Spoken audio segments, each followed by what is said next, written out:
व्यासाय शेषाय गुणराशये हृद्याय शुद्धविद्याय मध्वाय च नमो नमः।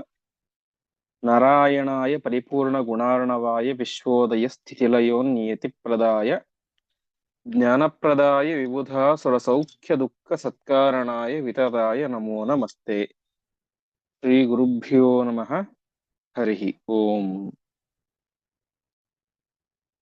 ಹಿಂದಿನ ಪಾಠದಲ್ಲಿ ನಾವು ಕಂಡಂತೆ ಕೃಷ್ಣ ಪರಮಾತ್ಮನ ಹತ್ತಿರ ಹಾಗೂ ಅರ್ಜುನನ ಹತ್ತಿರ ಪ್ರಾರ್ಥನೆ ಮಾಡಿದ ಅಗ್ನಿ, ಅರ್ಜುನ ಹೇಳ್ತಾನೆ, ನನಗೊಂದು ದಿವ್ಯವಾದಂತಹ ರಥ ಮತ್ತು ಬಿಲ್ಲು ಸಿಕ್ಕರೆ ನಾನು ಇಂದ್ರನನ್ನ ಎದುರಿಸ್ತೇನೆ ಅಂತ. ಸರಿ ಅಂತ ಅವನು ಅಗ್ನಿ ಒಪ್ಕೊಂಡ. ಪ್ರಾರಂಭದಲ್ಲಿ ಬದರಿನಾರಾಯಣನ ಹತ್ತಿರ ಹೋಗಿ ಚಕ್ರವನ್ನು ತೆಗೆದುಕೊಂಡು ಬಂದು ಕೃಷ್ಣನಿಗೆ ಕೊಟ್ಟ ಅಂತ ಇಷ್ಟು ವಿಚಾರ ಆಗಿತ್ತು. ಇಂದು 225ನೇ ಶ್ಲೋಕದಿಂದಾಗಿ ಪ್ರಾರಂಭ. ಚಕ್ರಂ ಗೋಮಂತೆ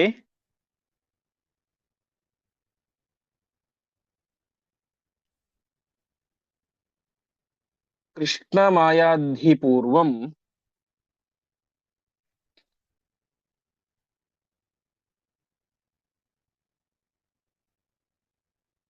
ಭಕ್ತ್ಯಾ ವನ್ಹಿಃ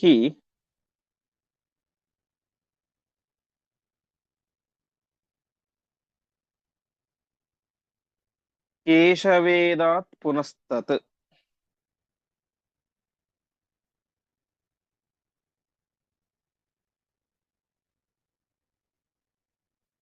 ಚಕ್ರಂ ಚ ವಿಷ್ಣೋಃ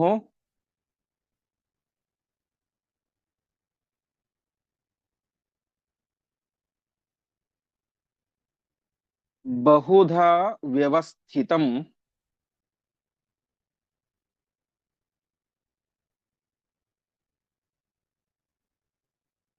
ತದಗ್ನಿದತ್ತಂ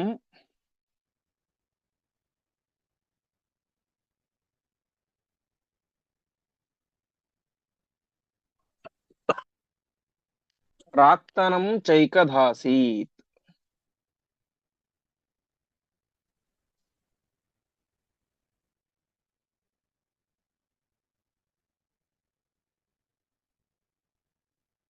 ಪದಚ್ಛೇದ. ಚಕ್ರಂ ಗೋಮಂತೆ ಕೃಷ್ಣಂ ಆಯಾತ್ ಹಿ ಪೂರ್ವಂ ಭಕ್ತ್ಯಾ ವಹ್ನಿಃ ಕೇಶವೇ ಅದಾತ್ ಪುನಃ ತತ್.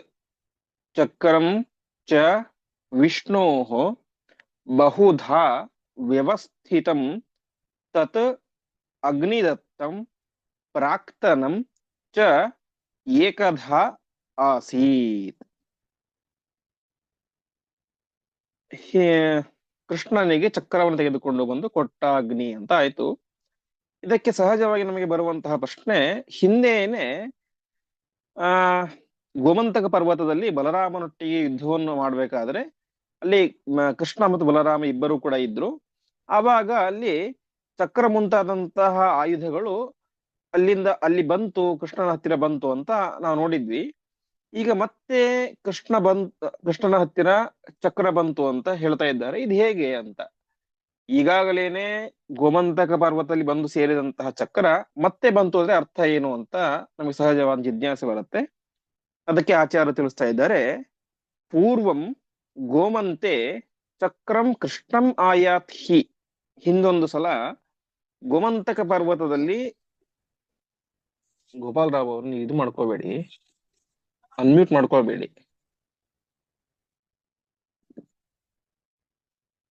ಹಿಂದೆ ಒಂದು ಸಲ ಕೃಷ್ಣನ ಹತ್ತಿರ ಚಕ್ರ ಬಂದಿತ್ತು.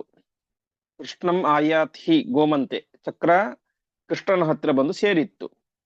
ಈಗ ಏನಾಗ್ತಾ ಇದೆ, ಅದೇ ಚಕ್ರವನ್ನ ಅಗ್ನಿದೇವರು ಭಕ್ತ್ಯಾ ವನ್ಹಿಹಿ, ಅಗ್ನಿದೇವರು ಅದೇ ಚಕ್ರವನ್ನ ಮತ್ತೆ ಪುನಃ ಕೇಶವೇ ಅದಾತ್, ಕೃಷ್ಣನಿಗೆ ಕೊಡ್ತಾ ಇದ್ದಾನೆ ಅಂತ. ಅದ್ ಹೇಗೆ ಅಂತಂದ್ರೆ ಅದಕ್ಕೆ ಹೇಳ್ತಾ ಇದ್ದಾರೆ ಆಚಾರ್ಯರು, ವಿಷ್ಣೋ ಚಕ್ರಂ ಚ ಬಹುಧಾ ವ್ಯವಸ್ಥಿತಂ.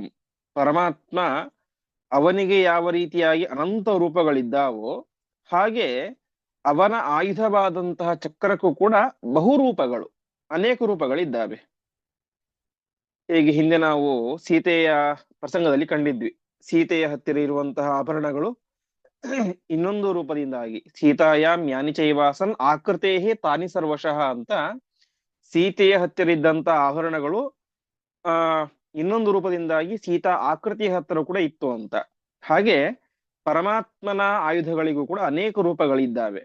ಹಾಗಾಗಿ ಹಿಂದೆ ಇದ್ದಂತಹ ಸುದರ್ಶನ ಚಕ್ರ ಮತ್ತು ಈಗ ಕೊಟ್ಟಂತಹ ಅಗ್ನಿದತ್ತಂ ಪ್ರಾಕ್ತನಂ ಚ, ಅಗ್ನಿ ಕೊಟ್ಟಂತಹ ಚಕ್ರ ಮತ್ತು ಪ್ರಾಕ್ತನ ಅಂದ್ರೆ ಹಿಂದಿನದ್ದು ಅಂತ, ಹಿಂದೆ ಇದ್ದಂತಹ ಚಕ್ರ ಎರಡೂ ಕೂಡ ಸೇರಿ ಏಕಧ ಆಸೀತ್, ಒಂದೇ ಆಯಿತು ಅಂತ. ಹೀಗೆ ಪರಮಾತ್ಮನ ಚಕ್ರ ಅದು ಬಹುರೂಪವಾದದ್ದು. ಹಾಗಾಗಿ ಹಿಂದೆ ಇದ್ದಂತಹ ಚಕ್ರ ಮತ್ತು ಅಗ್ನಿ ಈಗ ಕೊಟ್ಟಂತಹ ಚಕ್ರ, ಎರಡೂ ಚಕ್ರಗಳು ಸೇರಿ ಒಂದೇ ರೂಪ ಆಯಿತು ಅಂತ ಆಚಾರ್ಯರು ನಿರ್ಣಯವನ್ನ ನೀಡ್ತಾ ಇದ್ದಾರೆ. ಹೀಗೆ ಅಗ್ನಿ ಬದರಿ ನಾರಾಯಣ ದೇವರ ಹತ್ತಿರ ಹೋಗಿ ಚಕ್ರವನ್ನು ತೆಗೆದುಕೊಂಡು ಬಂದು ಪರಮಾತ್ಮನಿಗೆ ಸಮರ್ಪಣೆಯನ್ನು ಮಾಡಿದ. ಮುಂದೆ ಧನುಶ್ಚ ಗಾಂಡೀವಂ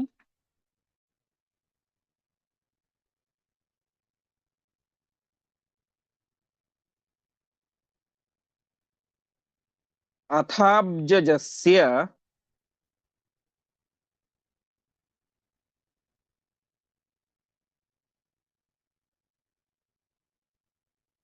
ಕರೋತಿ ಯೇನ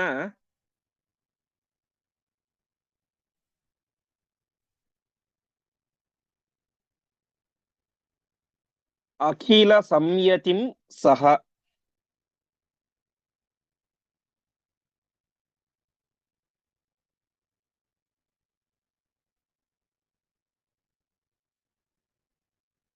ಅಂಶೇನ ದತ್ತಂ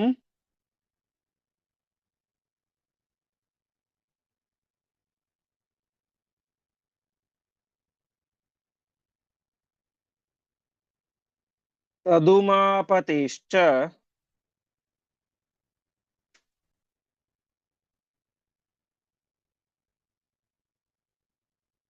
ಶಕ್ರಸ್ಯ ಸೋಮಸ್ಯ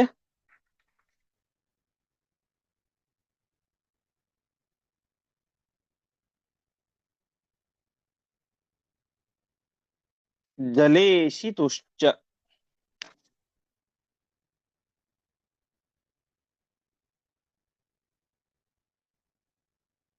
ಪದಚ್ಛೇದ. ಧನುಃ ಚ ಗಾಂಡೀವಂ ಅಥ ಅಬ್ಜಜಸ್ಯ ಕರೋತಿ ಯೇನ ಅಖಿಲ ಸಂಯತಿಂ ಸಹ ಅಂಶೇನ ದತ್ತಂ ತತ್ ಉಮಾಪತೇಃ ಚ ಶಕ್ರಸ್ಯ ಸೋಮಸ್ಯ ಜಲೇಶಿತುಃ ಚ. ಪರಮಾತ್ಮನಿಗೆ ಚಕ್ರದ ಸಮರ್ಪಣೆಯನ್ನ ಅಗ್ನಿ ಮಾಡಿದ. ಮುಂದೆ ಅರ್ಜುನನಿಗೆ ಧನುಸ್ಸನ್ನ, ಗಾಂಡೀವ ಎನ್ನುವಂತಹ ಅದ್ಭುತವಾದಂತಹ ಧನುಸ್ಸನ್ನ ಅಗ್ನಿ ಸಮರ್ಪಣೆ ಮಾಡ್ತಾ ಇದ್ದಾನೆ. ಸರಿ, ಚಕ್ರವನ್ನ ಬದರಿ ನಾರಾಯಣನ ಹತ್ತಿರ ಹೋಗಿ ತೆಗೆದುಕೊಂಡು ಬಂದು ಸಮರ್ಪಣೆ ಮಾಡಿದ. ಗಾಂಡೀವ ಧನುಸ್ಸಿಗೆ ಯಾರ ಹತ್ತಿರ ಹೋದ ಅಂತ ಹೇಳಿದ್ರೆ, ಗಾಂಡೀವವನ್ನ ಅದು ವರುಣನ ಹತ್ತಿರ ಹೋಗಿ ಅದನ್ನು ತೆಗೆದುಕೊಂಡು ಬಂದು ಸಮರ್ಪಣೆ ಮಾಡ್ತಾ ಇದ್ದಾನೆ ಎಂಬುದಾಗಿ ತಿಳಿಸ್ತಾ ಇದ್ದಾರೆ. ಧನುಶ್ಚ ಗಾಂಡೀವಂ ಅಥ ಅಬ್ಜಜಸ್ಯ ಅಂತ. ಆ ಧನುಸ್ಸು ಮೂಲತಃ ಯಾರದ್ದು ಅಂತ ಹೇಳಿದ್ರೆ ಅಬ್ಜಜಸ್ಯ.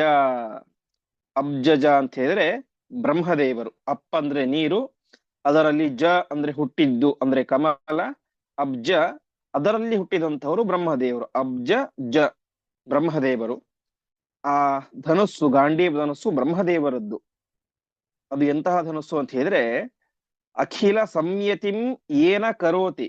ಮುಂದೆ ಬ್ರಹ್ಮದೇವರು ಸಮಸ್ತವನ್ನು ಕೂಡ ಸಕಲವನ್ನು ಕೂಡ ಅದರಿಂದ ನಿಗ್ರಹ ಮಾಡ್ತಾರೆ ಅಂತ. ಬ್ರಹ್ಮದೇವರು ಆ ಒಂದು ಗಾಂಡೀವ ಧನುಸ್ಸಿನಿಂದಾಗಿ ಇಡೀ ಜಗತ್ತಿನ ನಿಗ್ರಹವನ್ನು ಮಾಡ್ತಾರೆ. ಅಂತಹ ಅದ್ಭುತವಾದಂತಹ ಧನುಸ್ಸು, ಅದನ್ನ ಬ್ರಹ್ಮದೇವರ ಧನುಸ್ಸು. ಆ ಬ್ರಹ್ಮದೇವರ ಧನುಸ್ಸನ್ನ ಏನಾಗಿತ್ತು, ಅಂಶೇನ, ಅದರ ಒಂದೊಂದು ಅಂಶವನ್ನ, ಹೇಗೆ ಹಿಂದೆ ಕೇಳಿದ್ವಿ ಪರಮಾತ್ಮನ ಚಕ್ರ ಅದು ಅನೇಕ ರೂಪವಾದದ್ದು ಅಂತ. ಇಲ್ಲಿ ಏನಾಗಿದೆ, ಒಂದೊಂದು ಅಂಶವನ್ನ, ಗಾಂಡೀವ ಧನುಸ್ಸಿನ ಒಂದೊಂದು ಅಂಶವನ್ನು ಕೂಡ ಬ್ರಹ್ಮದೇವರೇ ಮಾಡಿದ್ರು, 4 ಜನರಿಗೆ ಕೊಟ್ಟಿದ್ರು ಅಂತೆ. ಗಾಂಡೀವ ಧನುಸ್ಸಿನ ಒಂದೊಂದು ಅಂಶವನ್ನ ಅವರು 4 ಜನರಿಗೆ ಕೊಟ್ಟಿದ್ರು.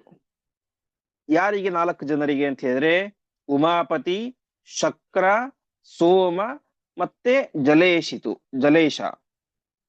ಉಮಾಪತಿ ಅಂದ್ರೆ ರುದ್ರದೇವರು, ಶಕ್ರ ಅಂದ್ರೆ ಇಂದ್ರ, ಸೋಮ ಅಂದ್ರೆ ಚಂದ್ರ, ಜಲೇಶಿತು ಅಂದ್ರೆ ವರುಣ.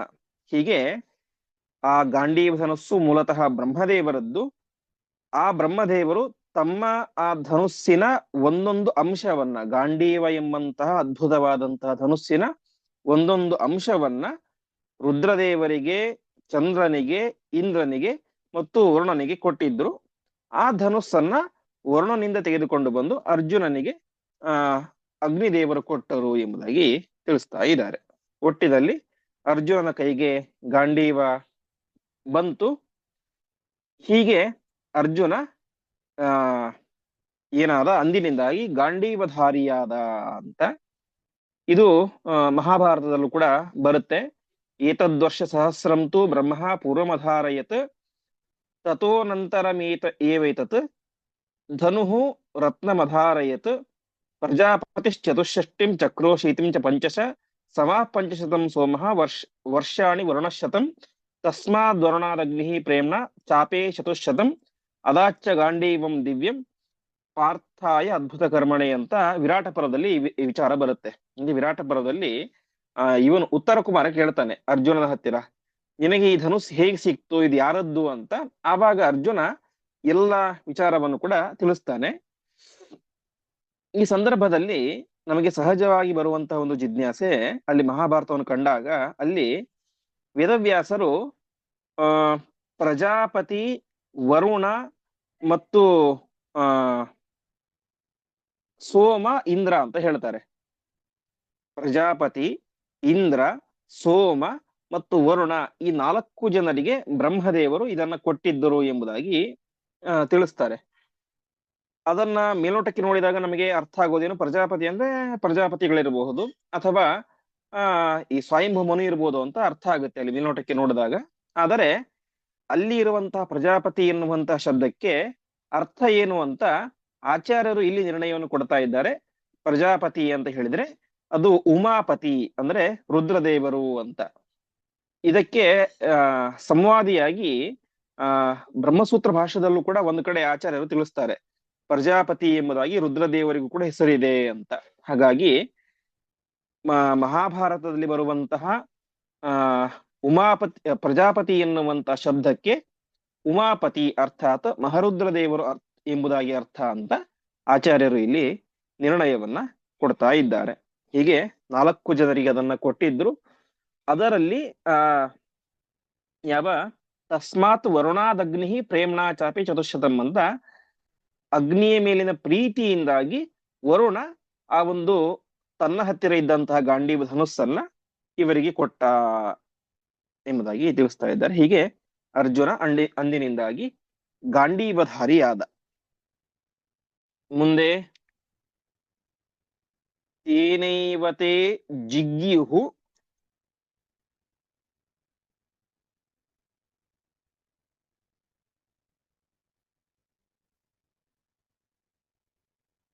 ಅಥೋ ಜಗತ್ರಯಂ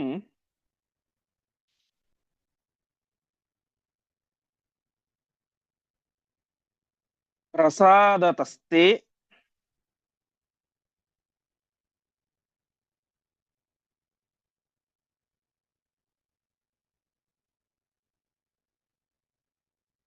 ಕ್ರಮಶಃ ಅಬ್ಜಯೋನೇಃ.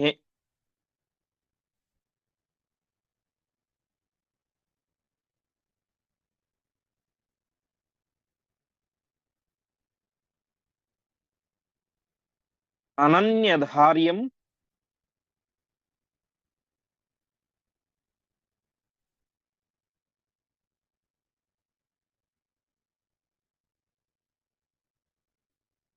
ವಿಜಯಾವಹಂ ಚ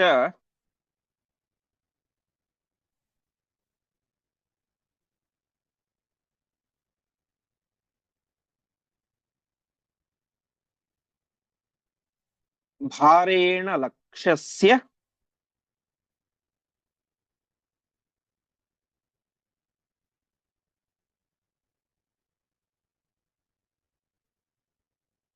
ಸಮಂ ಶುಭಾವಹಂ.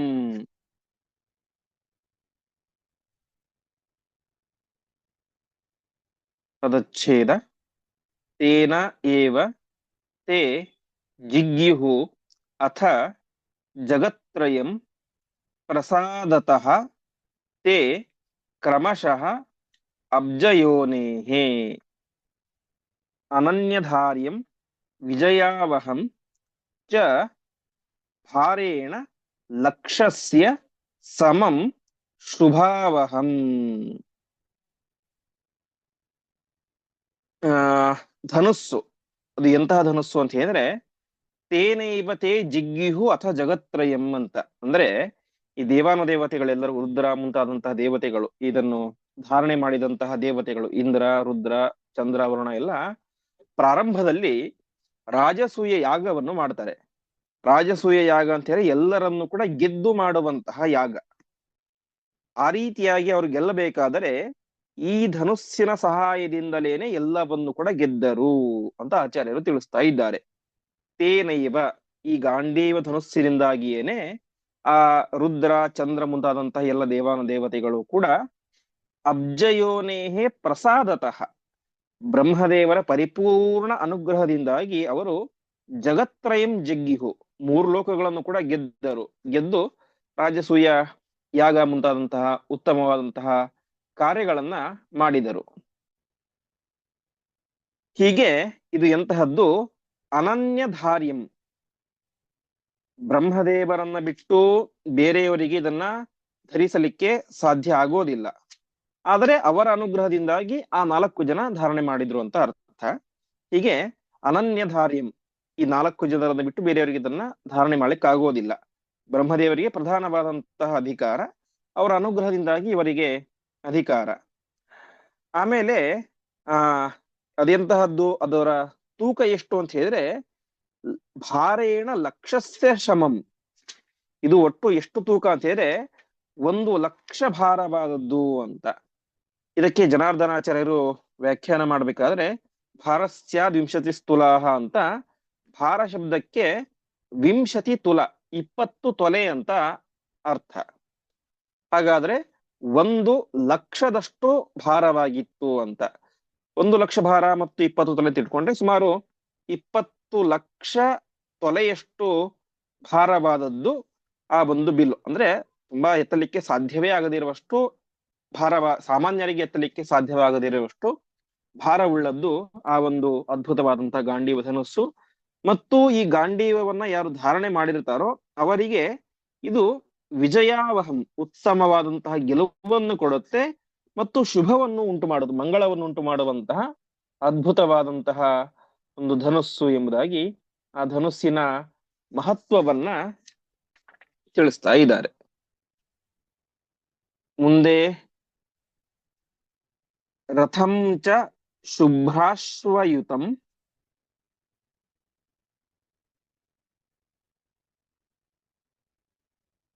ಶುಭಾವಹಂ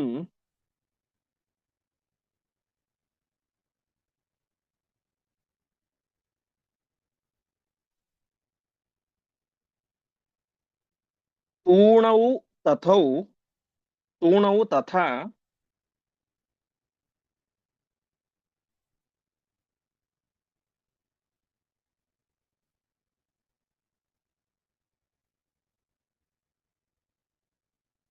ಚಾಕ್ಷಯ ಸಾಯಕೌ ಶುಭೌ.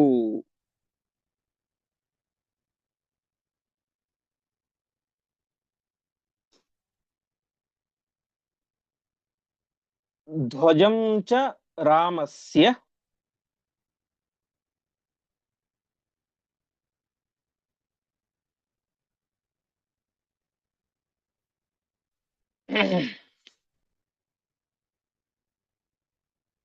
ಹನೂಮದಂಕಂ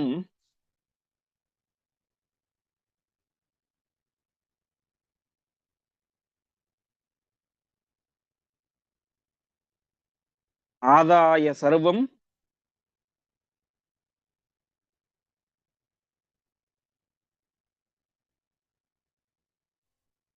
ವರುಣಾತ್ ಅರ್ಜುನೇದಾತ್.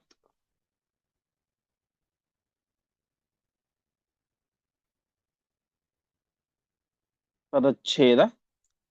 ತಥಾ ಚ ಶುಭ್ರಾಶ್ವಯುತಂ ಜಯಾವಹಂ ತೂಣೌ ತಥಾ ಚ ಅಕ್ಷಯ ಸಾಯಕೌ ಶುಭೌ ಧ್ವಜಂ ಚ ರಾಮಸ್ಯ ಹನೂಮದಂಕಂ ಆದಾಯ ಸರ್ವಂ ವರುಣಾತ್ ಅರ್ಜುನೇ ಅದಾತ್. ಹೀಗೆ ಅರ್ಜುನ ಕೇಳಿದಂತಹ ಬಿಲ್ಲನ್ನ ಕೊಟ್ಟ. ಇನ್ನು ರಥವನ್ನು ಕೇಳಿದ್ದ, ರಥವನ್ನ ಕೊಟ್ಟ. ಎಂತಹ ರಥ ಅಂತ ಹೇಳಿದ್ರೆ ಜಯಾವಹಂ, ಆ ರಥದಲ್ಲಿ ಕುಳಿತುಕೊಂಡರೆ ವಿಜಯ ನಿಶ್ಚಿತ ಅಂತಹ ರಥ. ಮತ್ತು ಶುಭ್ರಾಶ್ವಯುತಂ, ಶುಭ್ರ ಅಂದ್ರೆ ಬಿಳಿ ಅಂತ, ಬಿಳಿಯ ಅಶ್ವಗಳಿಂದ, ಬಿಳಿಯ ಕುದುರೆಗಳಿಂದ ಕೂಡಿದಂತಹ ರಥ. ಮತ್ತು ಆ ರಥವನ್ನು ಕೊಟ್ಟ. ರಥ ಕೊಟ್ಟಾದ ಮೇಲೆ ಬತ್ತಳಿಕೆಗಳನ್ನ ಕೊಟ್ಟ. ಬತ್ತಳಿಕೆಗಳು ಎಂತಹದ್ದು ಅಂತ ಹೇಳಿದ್ರೆ ಅಕ್ಷಯ ಸಾಯಕೌ ಶುಭೌ. ಸಾಯಕ ಅಂದ್ರೆ ಬಾಣ, ತೂಣ ಅಂತಂತಂದ್ರೆ ಬತ್ತಳಿಕೆ. ಆ ಎರಡು ಬತ್ತಳಿಕೆಗಳನ್ನು ಕೊಟ್ಟ. ಆ ಬತ್ತಳಿಕೆಗಳ ಸ್ವಭಾವ ವಿಶಿಷ್ಟ ಏನಂತ ಹೇಳಿದ್ರೆ ಅಕ್ಷಯ ಸಾಯಕವು, ಅಕ್ಷಯವಾದಂತಹ ಬಾಣಗಳು. ಸಾಮಾನ್ಯವಾಗಿ ಬೇರೆಯವರು ಯುದ್ಧ ಮಾಡ್ಬೇಕು ಅಂತ ಹೇಳಿದ್ರೆ ಅವ್ರ ಹತ್ತಿರ ಅಕ್ಷಯ ಬತ್ತಳಿಕೆ ಇರೋದಿಲ್ಲ. ಬತ್ತಳಿಕೆ ಇರುತ್ತೆ, ಅದರಲ್ಲಿ ಒಂದಿಷ್ಟು ಬಾಣಗಳು ಇರ್ತವೆ. ಆ ಬಾಣಗಳು ಖಾಲಿ ಆದ್ರೆ ಮತ್ತೆ ಹಿಂದಕ್ಕೆ ಹೋಗಬೇಕು, ಅಥವಾ ರಥದಲ್ಲಿಯೇ ಬಾಣಗಳನ್ನ ಹಿಂದ್ಗಡೆ ತುಂಬಿಸ್ಕೊಂಡು ಸ್ಟಾಕ್ ಮಾಡಿ ಇಟ್ಕೊಂಡಿರ್ತಾರೆ. ಸಾರಥಿ ಹೋಗಿ ಆ ಬಾಣಗಳನ್ನ ಮತ್ತೆ ಬತ್ತಳಿಕೆಯಲ್ಲಿ ತುಂಬಬೇಕು, ಮತ್ತೆ ಯುದ್ಧ ಪ್ರಾರಂಭ ಮಾಡಬೇಕು. ಆ ಸಂದರ್ಭದಲ್ಲಿ ಯಾರಾದರೂ ಬಾಣ ಪ್ರಯೋಗ ಮಾಡಿದ್ರೆ ಅಲ್ಲಿಗೆ ಮುಗಿತು ಕಥೆ. ಆದರೆ ಅರ್ಜುನ ಹತ್ತಿರ ಇದ್ದಂತಹ ಬತ್ತಳಿಕೆಗಳು ಆ ರೀತಿಯದ್ದಲ್ಲ. ಅಕ್ಷಯವಾದಂತಹ ಬತ್ತಳಿಕೆಗಳು, ಎಂದೂ ಖಾಲಿಯಾಗದೇ ಇರುವಂತಹ ಬತ್ತಳಿಕೆ. ಆ ಬತ್ತಳಿಕೆಗಳಲ್ಲಿ ಯಾವತ್ತೂ ಕೂಡ ಬಾಣಗಳು ಖಾಲಿಯಾಗುವ ಪ್ರಸಂಗವೇ ಇಲ್ಲ. ಅಂತಹ ಅದ್ಭುತವಾದಂತಹ ಎರಡು ಬತ್ತಳಿಕೆಗಳನ್ನ ಆ ಅಗ್ನಿ ಇವನಿಗೆ, ಅರ್ಜುನನಿಗೆ ಕೊಟ್ಟ. ಅದಾದ ಮೇಲೆ ಆ ರಥ ಇತ್ತಲ್ಲ, ರಥದಲ್ಲಿ ಒಂದು ಧ್ವಜ ಇತ್ತು. ರಥಕ್ಕೆ ಸಾಮಾನ್ಯವಾಗಿ ಧ್ವಜ ಇರುತ್ತೆ. ಆ ಧ್ವಜವನ್ನ ಕೊಟ್ಟ. ಆ ಧ್ವಜ ಯಾವುದು ಅಂತ ಹೇಳಿದ್ರೆ ಹನುಮದಂಕಂ ರಾಮಸ್ಯ ಧ್ವಜಂ. ಹಿಂದೆ ಏನು 24ನೇ ತ್ರೇತಾಯುಗದಲ್ಲಿ ರಾಮದೇವರು ಇದ್ದರೋ ಆವಾಗ ಅವರ ರಥದಲ್ಲಿ ಇದ್ದಂತಹ ಧ್ವಜ ಅಂತೆ ಅದು. ಅವರ ರಾಮ ಮತ್ತು ರಾವಣರ ಯುದ್ಧ ಆಗಬೇಕಾದ್ರೆ ಹನುಮಂತ ಆ ರಾಮದೇವರ ರಥದ ಧ್ವಜದಲ್ಲಿ ಒಂದು ರೂಪದಿಂದ ಕುಳಿತುಕೊಂಡಿದ್ದ, ಚಿಹ್ನೆಯಾಗಿ. ಹೀಗೆ ಆ ಒಂದು ಧ್ವಜವನ್ನ ಅಗ್ನಿ ವರುಣನಿಂದಾಗಿ ಸ್ವೀಕಾರ ಮಾಡಿ ಅರ್ಜುನನಿಗೆ ಕೊಟ್ಟ ಅಂತೆ. ನೋಡಿ ಎಂತಹ ಅದ್ಭುತವಾದದ್ದು. ಬಿಲ್ಲು ಯಾರದ್ದು? ಸಾಕ್ಷಾತ್ ಬ್ರಹ್ಮದೇವರದ್ದು. ರಥ ಅದು ಸಾಕ್ಷಾತ್ ವಿಶ್ವಕರ್ಮ ನಿರ್ಮಾಣ ಮಾಡಿದಂತಹ ರಥ ಎಂಬುದಾಗಿ ತಿಳಿಸ್ತಾರೆ. ಅದಾದ ಮೇಲೆ ಧ್ವಜ ಯಾರದ್ದು? ರಥದ ಮೇಲಿರುವಂತಹ ಧ್ವಜ ಅದು ಸಾಕ್ಷಾತ್ ರಾಮದೇವರ ಧ್ವಜ. ಅದರಲ್ಲಿ ಸಾಕ್ಷಾತ್ ಹನುಮಂತನ ಚಿಹ್ನೆ, ಹನುಮದ್ ಅಂಕಂ ರಾಮಸ್ಯ ಧ್ವಜಂ. ಹೀಗೆ ಅರ್ಜುನ ಆಗಿನ ಕಾಲದಲ್ಲಿ ಉಳಿದ ಯಾರಿಗೂ ಕೂಡ ಲಭ್ಯವಾಗದೇ ಇರುವಂತಹ ಅದ್ಭುತವಾದಂತಹ ಬಿಲ್ಲು, ಯಾವತ್ತೂ ಖಾಲಿಯಾಗದೇ ಇರುವಂತಹ ಬಾಣಗಳು, ಬತ್ತಳಿಕೆ, ರಥ ಮತ್ತು ಧ್ವಜ, ಹೀಗೆ ಅರ್ಜುನನ ಹತ್ತಿರ ಇದ್ದಂತಹ ಎಲ್ಲ ಯುದ್ಧ ಸಾಮಗ್ರಿಗಳು ಕೂಡ ಅಪ್ರತಿಮವಾದದ್ದು. ಹೀಗೆ ಅವೆಲ್ಲವನ್ನು ಕೂಡ ಅಗ್ನಿ ವರುಣಾತ್ ಆದಾಯ ಸರ್ವಂ ವರುಣಾತ್ ಆದಾಯ, ಎಲ್ಲವನ್ನೂ ಕೂಡ ವರುಣನಿಂದಾಗಿ ಸ್ವೀಕಾರ ಮಾಡಿ ಅರ್ಜುನನಿಗೆ ಕೊಟ್ಟ. ಹೀಗೆ ಅರ್ಜುನ ಅಂದಿನಿಂದಾಗಿ ಆ ಗಾಂಡೀವ ಧನುಸ್ಸನ್ನ ಸ್ವೀಕಾರ ಮಾಡಿದ. ಅದ್ಭುತವಾದಂತಹ ರಥ, ಅದರಲ್ಲಿ ಹನುಮಂತನ ಚಿಹ್ನೆ, ಹೀಗೆ ಎಲ್ಲವನ್ನು ಕೂಡ ಸ್ವೀಕಾರ ಮಾಡಿ ಅಪ್ರತಿಮ ಪರಾಕ್ರಮಶಾಲಿಯಾಗಿ ಮೆರಿತಾ ಇದ್ದಾನೆ. ಮುಂದೆ ವಿಶೇಷತೋ ಧ್ವಜ ಸಂಸ್ಥೆ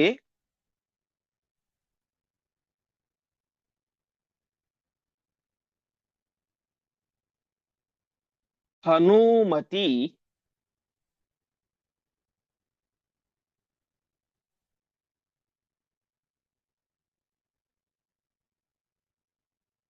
ಅಜೇಯತಾ ಸ್ಯಾತ್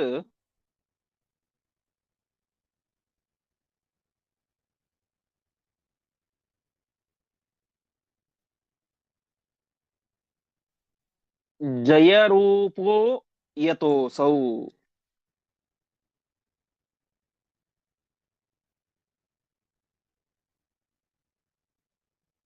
ಸರ್ವಂ ಚ ತದ್ದಿವ್ಯಂ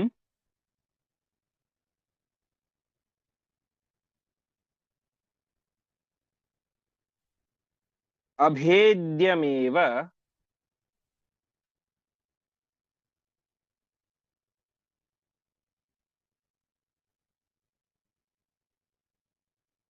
ವಿದ್ಯುತ್ಪ್ರಭಾ ಜ್ಯಾ ಚ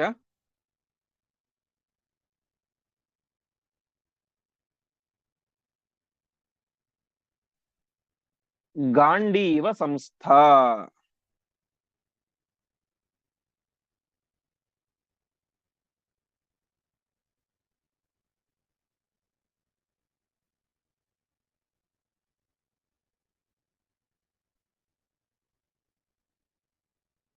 ಪದಚ್ಛೇದ ವಿಶೇಷತಃ ಧ್ವಜ ಸಂಸ್ಥೆ ಹನೂಮತಿ ಅಜೇಯತ ಸ್ಯಾತ್ ಜಯರೂಪಃ ಯತಃ ಅಸೌ.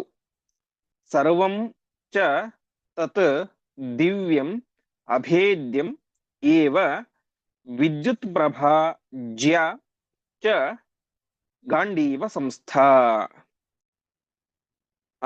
ಹನುಮಂತ ದೇವರು ರಥದಲ್ಲಿ ಇದ್ದರೆ ಧ್ವಜ ಸಂಸ್ಥೆ ಹನುಮತಿ ಏನಾಗುತ್ತೆ, ಆ ರಥದಲ್ಲಿ ಕುಳಿತುಕೊಂಡು ಯುದ್ಧ ಮಾಡುವಂತಹ ವ್ಯಕ್ತಿಗೆ ವಿಶೇಷತಃ ಅಜೇಯತ, ವಿಶೇಷವಾಗಿ ಅಜೇಯತ್ವ ಎನ್ನುವುದು ಬರುತ್ತೆ. ಆ ವ್ಯಕ್ತಿ ಸೋಲಿಕ್ಕೆ ಸಾಧ್ಯ ಇಲ್ಲ. ಯಾಕೆ ಆ ರೀತಿ ಅಂತ ಹೇಳಿದ್ರೆ, ಯತಃ ಅಸೌ ಜಯರೂಪ, ಹನುಮಂತ ದೇವರು ಅಂತ ಹೇಳಿ ಜಯರೂಪ. ಹಾಗಾಗಿ ಯಾವುದೇ ಈ ಹಿಂದಿನ ಕಾಲದಲ್ಲಿ ಯುದ್ಧಾದಿಗಳನ್ನು ಮಾಡಬೇಕಾದ್ರೆ ಆ ರಥದಲ್ಲಿ ಹನುಮಂತರ ಚಿಹ್ನೆಯನ್ನು ಇಟ್ಕೊಂಡು ಯುದ್ಧಗಳನ್ನು ಮಾಡ್ತಾ ಇದ್ರು ಅಂತ ಬರುತ್ತೆ. ಹೀಗೆ ಜಯರೂಪ ಯಥೋಸೌ, ಅವನು ಜಯರು ಸ್ವರೂಪನಾಗಿದ್ದಾನೆ. ಹಾಗಾಗಿ ಹನುಮಂತನ ಚಿಹ್ನೆ ಇಟ್ಟುಕೊಂಡು ಯುದ್ಧ ಮಾಡುವಂತಹ ಆ ವ್ಯಕ್ತಿಗೆ, ಯೋಧನಿಗೆ ಏನಾಗುತ್ತೆ, ವಿಶೇಷವಾದಂತಹ ಜಯ ಎಂಬುದು ಬರುತ್ತೆ ಅಂತ. ಹೀಗೆ ಅತ್ಯದ್ಭುತವಾದಂತಹ ಆ ಧ್ವಜ, ಆಮೇಲೆ ಆ ಗಾಂಡೀವ ಮುಂತಾದಂತಹ ಎಲ್ಲ ಆಯುಧಗಳು, ರಥ ಎಲ್ಲವೂ ಕೂಡ ಅಭೇದ್ಯವಾದದ್ದು. ಸರ್ವಂ ಎಲ್ಲವೂ ಕೂಡ, ಅಗ್ನಿ ಯಾವುದ್ಯಾವುದನ್ನ ತೆಗೆದುಕೊಂಡು ಬಂದು ಆ ಅರ್ಜುನನಿಗೆ ಕೊಟ್ಟನೋ ಅದೆಲ್ಲವೂ ಕೂಡ ಎಂತಹದ್ದು ಅಂತ ಹೇಳಿದ್ರೆ ದಿವ್ಯಂ, ಅತ್ಯದ್ಭುತವಾದದ್ದು ಮತ್ತು ಅಭೇದ್ಯ, ಅದನ್ನ ನಾಶ ಮಾಡ್ಲಿಕ್ಕೆ ಯಾರಿಂದಲೂ ಕೂಡ ಸಾಧ್ಯವಾಗ್ತಾ ಇರಲಿಲ್ಲ ಅಂತಹ ಆಯುಧಗಳು ಮತ್ತು ರಥಗಳು. ಮತ್ತೆ ಜ್ಯ, ಜ್ಯ ಅಂತ ಹೇಳಿದ್ರೆ ಅದು ಹೆದೆ, ಹಗ್ಗ. ಇದಕ್ಕೆ ಏನು ಬಿಲ್ಲಿಗೆ ಕಟ್ಟುವಂತಹ ಹಗ್ಗ, ಹೆದೆ ಏರಿಸೋದಂತ ಹೆದೆ. ಆ ಜ್ಯ ಏನಾಗಿತ್ತು, ಅದು ಕೂಡ ವಿದ್ಯುತ್ ಪ್ರಭಾ, ಒಳ್ಳೆ ಮಿಂಚಿನಂತೆ ಹೊಳೆಯುವಂತಹ ಆ ಜ್ಯ ಆಗಿತ್ತು, ಹೆದೆಯಾಗಿತ್ತು ಎಂಬುದಾಗಿ ತಿಳಿಸ್ತಾ ಇದ್ದಾರೆ. ಇಲ್ಲಿ ಸರ್ವಂಚ ತದ್ ದಿವ್ಯಂ ಅಭೇದ್ಯಮೇವ ಅಂತ ಎಲ್ಲವೂ ಕೂಡ ಅಭೇದ್ಯವಾದದ್ದು ಎಂಬುದಾಗಿ ಹೇಳಿ, ಹೆದೆಯನ್ನ, ಗಾಂಡೀವದ ಹೆದೆಯನ್ನ ಮಾತ್ರ ಪ್ರತ್ಯೇಕವಾಗಿ ಒಳ್ಳೆ ಹೊಳೆಯುವಂಥದ್ದು ಅಂತ ಹೇಳ್ತಾರೆ. ಇದಕ್ಕೆ ಜನಾರ್ದನಾಚಾರ್ಯ ವ್ಯಾಖ್ಯಾನ ಮಾಡೋಕಾದ್ರೆ ಹೇಳ್ತಾರೆ, ಅಭೇದ್ಯತ್ವಂ ಚ ಜ್ಯಾಂ ವರ್ಜಯಿತ್ವ ಇತಿ ಜ್ಞಾತವ್ಯಂ ಅಂತ. ಎಲ್ಲವೂ ಕೂಡ ಅಭೇದ್ಯವಾದದ್ದು, ಆದರೆ ಹೆದೆಯನ್ನ, ಬಿಲ್ಲಿಗೆ ಕಟ್ಟುವಂತಹ ಹಗ್ಗವೊಂದನ್ನ ಬಿಟ್ಟು ಎಲ್ಲವೂ ಕೂಡ ಅಭೇದ್ಯವಾದದ್ದು ಅಂತ. ಯಾಕೆ ಅಂತ ಹೇಳಿದ್ರೆ, ಮುಂದೆ ಇದೇ ತಾತ್ಪರ್ಯ ನಿರ್ಣಯದಲ್ಲಿ 27ನೇ ಅಧ್ಯಾಯದಲ್ಲಿ ಬರುತ್ತೆ. ಅಲ್ಲಿ ಅಶ್ವತ್ಥಾಮಾಚಾರ್ಯರು ಮತ್ತು ಅರ್ಜುನನ ಯುದ್ಧ ಆಗ್ತಾ ಇರುತ್ತೆ. ಆ ಸಂದರ್ಭದಲ್ಲಿ ಪುನಸ್ತಸ್ಯ ನುನೋದಜ್ಜಾಂ ದ್ರೌಣಿಹಿ ಸಂಧಾಯಿತಾಂ ಪುನಃ ಅಂತ ಅಶ್ವತ್ಥಾಮಾಚಾರ್ಯರು ಆ ಗಾಂಡೀವ ಧನುಸ್ಸಿನ ಹೆದೆಯನ್ನ, ಹಗ್ಗವನ್ನ ಕತ್ತರಿಸ್ತಾರೆ ಅಂತೆ. ಕತ್ತರಿಸಿದಾಗ ಏನಾಗುತ್ತೆ, ಅದು ಮತ್ತೆ ಪುನಃ ಬೆಳೆಯುತ್ತೆ, ತಾನೇ ಬೆಳೆಯುತ್ತೆ ಅಂತ ಬರುತ್ತೆ. ಹಾಗಾಗಿ ಬಿಲ್ಲು ಅಭೇದ್ಯವಾದದ್ದು ಅದೆಲ್ಲವೂ ಕೂಡ ಸರಿ, ಆದರೆ ಅದಕ್ಕೆ ಕಟ್ಟುವಂತಹ ಹಗ್ಗ ಅಭೇದ್ಯವಾದದ್ದಲ್ಲ. ಹಾಗಾಗಿ ಹಗ್ಗದ ಕುರಿತಾಗಿ ಪ್ರತ್ಯೇಕವಾಗಿ ಆಚಾರ್ಯರು ವಿದ್ಯುತ್ ಪ್ರಭಾ ಜ್ಯ ಚ ಗಾಂಡೀವ ಸಂಸ್ಥಾ ಎಂಬುದಾಗಿ ಪ್ರತ್ಯೇಕವಾಗಿ ಹೇಳಿದರು ಅಂತ ಆ ಜನಾರ್ದನಾಚಾರ್ಯರು ತಮ್ಮ ವ್ಯಾಖ್ಯಾನದಲ್ಲಿ ತಿಳಿಸ್ತಾರೆ. ಹೀಗೆ ಅಂತಹ ಅತ್ಯದ್ಭುತವಾದಂತಹ ರಥವನ್ನ, ಗಾಂಡೀವ ಧನುಸ್ಸನ್ನ ಮತ್ತು ಒಳ್ಳೆ ಬಿಳಿ ಕುದುರೆಗಳು. ಅರ್ಜುನನಿಗೆ ಅನೇಕ ಹೆಸರುಗಳಿದ್ದಾವೆ. ಅದರಲ್ಲಿ ಒಂದು ಹೆಸರು ಶ್ವೇತವಾಹನ ಅಂತ. ಶ್ವೇತವಾಹನ ಅಂತ ನನಗೆ ಯಾಕೆ ಹೆಸರು ಬಂತು ಅಂತ ವಿರಾಟ ಪರ್ವದಲ್ಲಿ ಅರ್ಜುನ ಹೇಳ್ತಾನೆ. ನನ್ನ ಕುದುರೆಗಳು, ನನ್ನ ರಥಕ್ಕೆ ಕಟ್ಟುವಂತ ಕುದುರೆಗಳು ಬಿಳಿ ಕುದುರೆಗಳಾಗಿತ್ತು, ಹಾಗಾಗಿ ನನಗೆ ಶ್ವೇತವಾಹನ ಅಂತ ಹೆಸರು ಬಂತು ಅಂತ ತಿಳಿಸ್ತಾರೆ.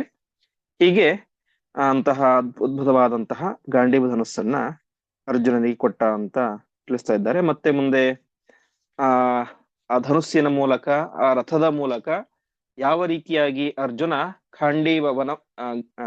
ಖಾಂಡವ ವನವನ್ನ ಅಗ್ನಿಗೆ ಆಹುತಿಯನ್ನಾಗಿ ಕೊಟ್ಟ, ಆ ಸಂದರ್ಭದಲ್ಲಿ ಅವನಿಗೆ ಯಾವ ರೀತಿಯಾದಂತಹ ಅಡೆತಡೆಗಳು ಎದುರಾದವು, ಅದನ್ನ ಯಾವ ರೀತಿಯಾಗಿ ನಿವಾರಿಸಿದ ಎಂತಹ ವಿಚಾರವನ್ನ ಮತ್ತೆ ನಾವು ಮುಂದಿನ ಪಾಠದಲ್ಲಿ ನೋಡೋಣ ಎಂಬುದಾಗಿ ಹೇಳ್ತಾ ಇಂದಿನ ಪಾಠವನ್ನ ಶ್ರೀಕೃಷ್ಣ ಅರ್ಪಣಮಸ್ತು.